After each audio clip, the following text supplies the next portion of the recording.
वक्त बड़ी खबर हम आपको दे दें, कर्नाटक से आ रही है। जरा के हवाले से खबर हम तक पहुंच रही है। कर्नाटक की कांग्रेस जेडीएस हुकूमत खतरे में है। जी हां, बड़ी खबर कर्नाटक से जरा के हवाले से। कर्नाटक की कांग्रेस जेडीएस हुकूमत खतरे में। जेडीएस के 3 अरकान और कांग्रेस के 6 अरकान असेंबली के बागियाना तेवर दे सकते हैं इस्तीफा।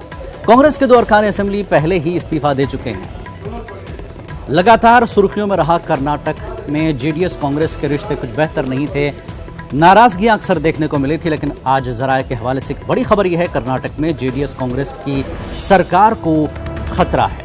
कर्नाटक में जेडीएस कांग्रेस की हुकूमत खतरे में है। जेडीएस के 3, कांग्रेस के 6 अरकान असेंबली के बागियाना तेवर दे सकते हैं वो इस्तीफा, और कांग्रेस के 2 अरकान असेंबली पहले ही से दे चुके हैं इस्तीफा। और इस पूरे मामले पर बात करते हैं, हमारे नुमाइंदे रऊफ अहमद हलूर हमारे साथ जुड़े हुए हैं। रऊफ, लगातार जब से सरकार बनी है कुछ न कुछ पेचीदगियां देखने को मिली जेडीएस कांग्रेस के बीच। आज बड़ी खबर जिस तरह से आ रही है, जेडीएस कांग्रेस के अरकान के बागियाना तवर देखने को मिले हैं, इस्तीफे की खबरें हैं, क्या कहेंगे आप? जी देखिए, 1 साल हो चुके हैं रियासत कर्नाटक में कांग्रेस और जेडीएस की मखलूत हुकूमत बने, लेकिन इस दरमियान कई उतार चढ़ाव से ये हुकूमत गुजरी हुई है। एक मरतबा फिर जो है इस हुकूमत के लिए खतरा लाहक हो चुका है, क्योंकि तकरीबन 9 एमएलए इस हुकूमत के बागियाना तेवर इख्तियार कर चुके हैं। गोकाक के एमएलए रमेश जारकीहोली की क़यादत में एक खुफिया तरीके से एक मीटिंग चल रही है, और यहाँ पर कहा जा रहा है कि 9 एमएलए, जिसमें 3 जो हैं जेडीएस के हैं और 6 कांग्रेस के हैं, इस तरह से 9 एमएलए अपनी एक तरह से जो है रिश्ता तोड़ने की बात कर रहे हैं। लेकिन अभी ये तमाम जो खबरें हैं इनकी अभी तस्दीक होना बाकी है, लेकिन फिल वक्त हालात यही हैं कि हुकूमत के लिए खतरा है। इससे पहले हम देखते हैं कि 4 दिन कबल जो है 2 एमएलए कांग्रेस के इस्तीफा दे चुके हैं, जिनमें आनंद सिंह हैं और रमेश जारकीहोली हैं।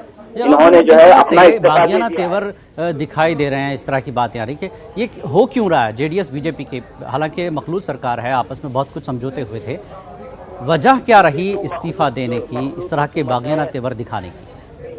जी बिल्कुल भी, जो मखलूत हुकूमत है वो सादा अक्सरियत के साथ चल रही है, यानी कि 112 यहाँ का जो मैजिक फिगर है, तो इन एमएलए इन दोनों पार्टियों के पास 119 एमएलए हैं, जबकि बीजेपी सबसे बड़ी पार्टी है जिसके पास 105 एमएलए हैं। तो बीजेपी किसी भी इस तरह कोशिश में है कि 10 से 15 एमएलए उसकी खीमे में अगर आ जाएंगे तो आसानी से हुकूमत बन सकती है।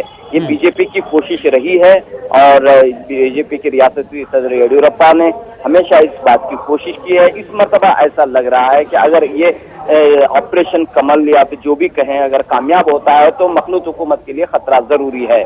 रऊफ, बीच में देवेगौड़ा ने भी नाराजगी जताई थी, उन्होंने भी कहा कि ऐसी सरकार चलाने से तो बेहतर है सरकार खत्म कर दी जाए। बहुत कुछ गुस्सा दिखाया गया था, उसके बाद मामला ठंडा हुआ। 3 जेडीएस के, 6 कांग्रेस के, तो तादाद ज्यादातर कांग्रेस की जो है टूट रही है। तो क्या कांग्रेस में सब कुछ ठीक नहीं चल रहा है, जिसकी वजह से जेडीएस के लोग भी डुलमुल रवैया इख्तियार कर रहे हैं? जी बिल्कुल भी, एक अहम वजह यह है कि अंदरूनी इख्तलाफात लीडरों के दरमियान जो जारी खींचतान है उसका असर यहाँ पर हो रहा है। और एक सबसे बड़ी वजह जिलानी मैं आपको बताता चलूँ कि लोकसभा इंतखाबात के नताइज हैं। लोकसभा इंतखाबात में रियासत कर्नाटक की 28 सीटों में कांग्रेस ने सिर्फ 1 सीट पर कामयाबी हासिल कर ली, जबकि जेडीएस को भी 1 ही सीट पर कामयाबी मिली। तो इनका कहना है कि भाई दोस्ती जो हमने की थी, मखलूत हुकूमत हमने बनाई, इसका कोई फायदा नहीं हुआ, न लोकसभा इंतखाबात में पैदा हुआ। ये झगड़ों की वजह से जो है लोग नाराज चल रहे हैं। तो कहीं न कहीं एक अहम वजह ये भी है कि इन पार्टियों के लीडरों में जो इख्तलाफात हैं, अंदरूनी इख्तलाफात हैं, उस वजह से भी जो है हुकूमत लड़खड़ा रही है। जी रऊफ, एक चीज और थी कि इस बीच कांग्रेस के लीडरों ने खुद पार्टी में नाराजगी जताई थी, यानी कांग्रेस पार्टी में खुद बड़े लीडर कर्नाटक के नाराजगी जता रहे थे। और दूसरी बात, जेडीएस के साथ जिस तरह का तालमेल था उसमें भी कहीं ना कहीं खटास दिखाई दे रही थी। जब ये तय हो रहा था, नाराजगी लगातार चल रही थी जब से सरकार बनी है, कहीं उसी का ये खमियाजा है कि सरकार 1 साल में इस तरह के दोराहे पर खड़ी है? बिल्कुल भी उसी का ही खमियाजा है कि इस तरह के हालात पैदा हुए हैं कांग्रेस के जो लीडर्स हैं उनमें नाइत्तेफाकी पहले से भी रही है और भी रही, लेकिन इस नाइत्तेफाकी को के बावजूद भी ये हुकूमत जो है 1 साल से जायद का अरसा पार कर चुकी है।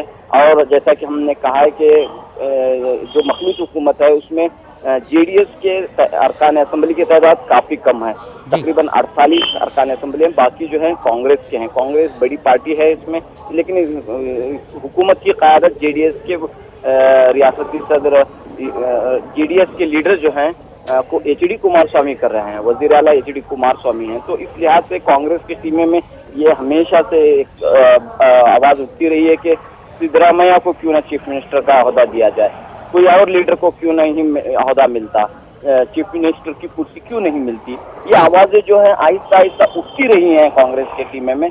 तो दूसरी जानिब जेडीएस ने इसीलिए एचडी देवेगौड़ा ने नाराजगी जाहिर की थी और कुमारस्वामी ने भी कई बार नाराजगी जाहिर की थी कि कांग्रेस के चंद लीडरों के रवैये से वो बिल्कुल खफा हैं।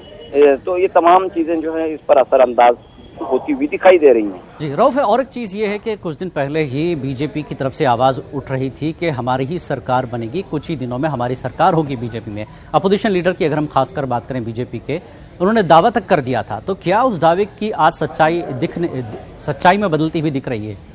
जी बिल्कुल भी, जैसा कि बीएस येडियुरप्पा रियासती सदर हैं, उन्होंने हमेशा ये बात कही कि हमारी हुकूमत होनी चाहिए, अवाम ने जो है हमें मैंडेट दिया है, 105 एमएलए हमारे हैं, किसी वजह से हम जो है मैजिक फिगर नहीं क्रॉस कर पाए हैं। लेकिन इसके बावजूद जो है येडियुरप्पा की ये बार बार कोशिश रही है कि किसी भी तरह जो है हुकूमत पर जो है कब्जा जमाया जाए, इक़्तिदार पर कब्जा जमाया जाए।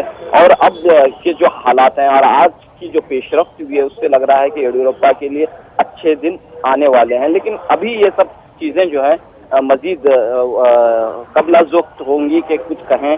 अब देखना यह है कि एक जानिब जो है कांग्रेस के और लीडर्स भी ये कोशिश में है कि हुकूमत को बचाया जाए। कांग्रेस और जेडीएस के चंद लीडर इस कोशिश में हैं कि कैसे भी जो है नाराज एमएलए हैं जिन्होंने बागियाना तेवर इख्तियार किए उन्हें मनाया जाए, उन्हें समझाया जाए, ये कोशिश भी जारी है। जी रऊफ, एक चीज और है, एक तो इस तरह की जब चीजें होती है तो हॉर्स ट्रेडिंग भी होती है।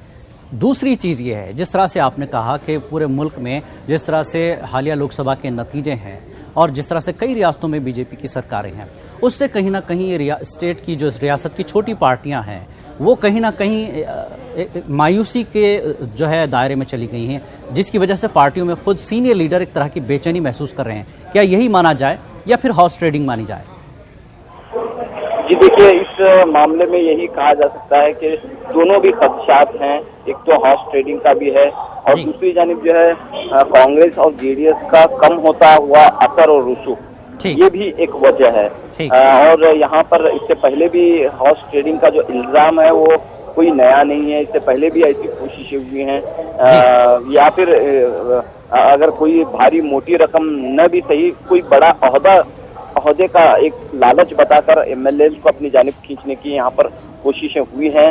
जाहिर सी बात है कि इस मर्तबा जो रमेश जारकीहोली ने जिस अंदाज में बागियाना ग्रुप की क़यादत संभाली है और वो बज़िद हैं कि किसी भी तरह जो है हुकूमत को गिराएं, तो अब देखना है कि इससे पहले भी वो कोशिश कर चुके हैं लेकिन उनकी कोशिश कामयाब नहीं हुई है। लेकिन इस मर्तबा देखेंगे कि उनकी क्या कोशिश इस बार कामयाब होगी या नहीं। चलिए, बहुत बहुत शुक्रिया रऊफ इस पूरी जानकारी के लिए। बहरहाल कर्नाटक में कांग्रेस जेडीएस की सरकार लगातार खतरे में रही। आज जिस तरह से बड़ी खबर आई, जेडीएस के 3 और कांग्रेस के 6 अरकान असेंबली बागियाना तेवर के तहत इस्तीफा दे सकते हैं, लेकिन कोशिश है, सरकार बचाने की कोशिश की जा रही है।